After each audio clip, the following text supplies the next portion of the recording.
All right, hey guys, OFD checking in here, and today we have a Ginault on the channel. This is the Silent Service. This is a really new watch from Ginault Watch Company. So pretty cool. This actually came to me by way of Chris Marshall over at Marshall Time Channel.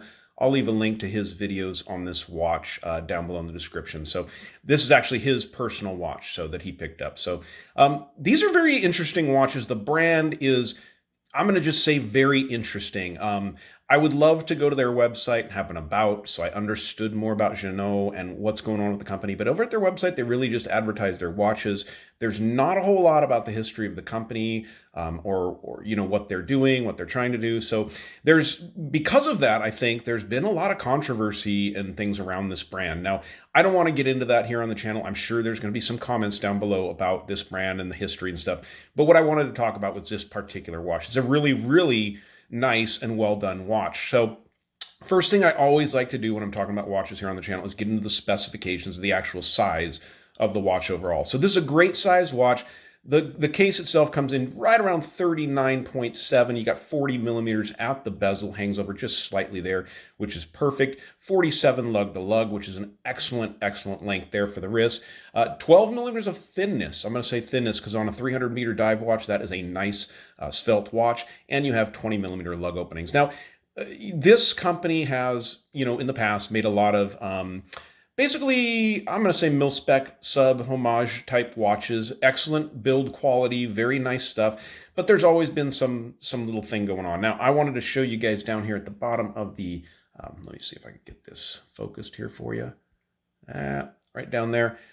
Hand built in America. So that has always been kind of one of the things. Some of their case backs back about 5 or 6 years ago actually had made in USA in them, which if you know the FTC, that is very stringent to have made in the USA. So it's very common nowadays to have assembly in the USA. And I think that's a better phrase for Ginault to use there, is that they're hand built in the United States.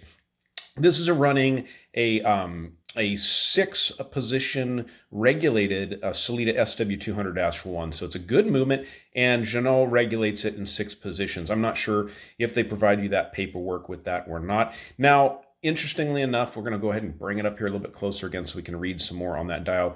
So up at the top, you can see the Ginault and their flower. Kinetic continuous. This is not what you'd think of kinetic like an old Seiko kinetic. This is just meaning movement of your wrist. Silent service there. You have 4 lines of text above 6. Silent service, 1,000 feet or 300 meters.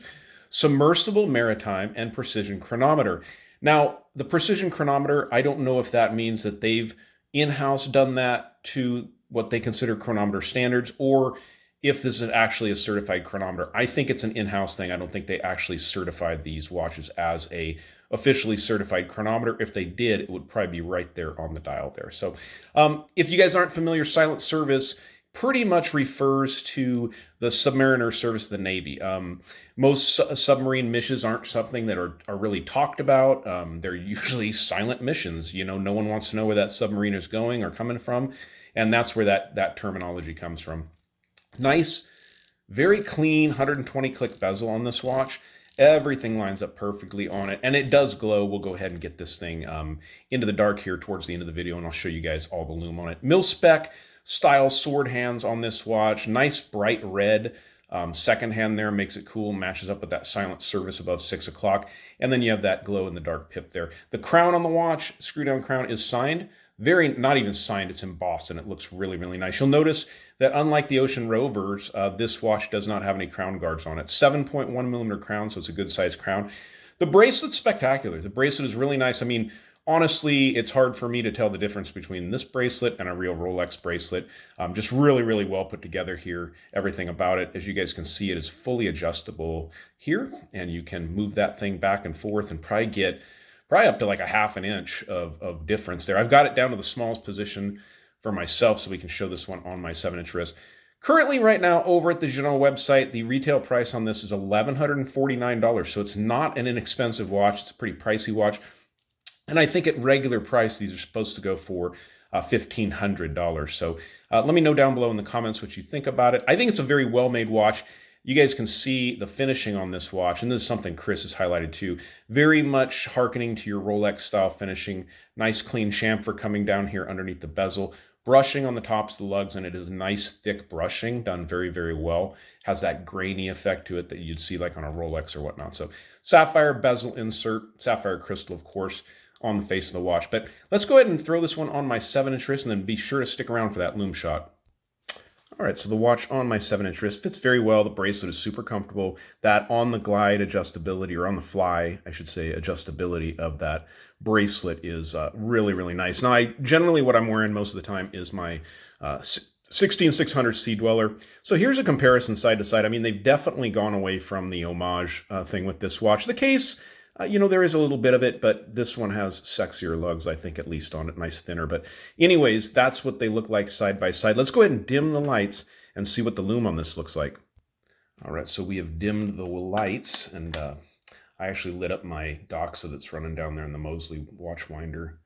So you can see the glow in that also. But I think this is going to have, BGW9 lume applied heavily, as you guys can see, definitely in the bezel itself also.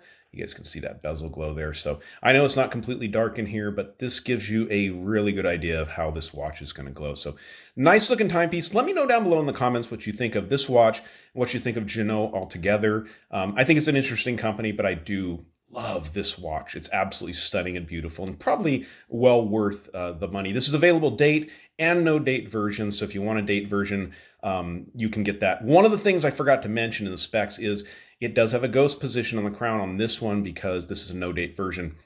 I wish at the price of $1,149 or almost $1,500 at regular price, that on the no date models, they would eliminate that ghost position. I know it's a big ask, but I think it's something that watch lovers out there are really, really going to notice. So, all right, guys, you like the video, give me a thumbs up down there at the bottom.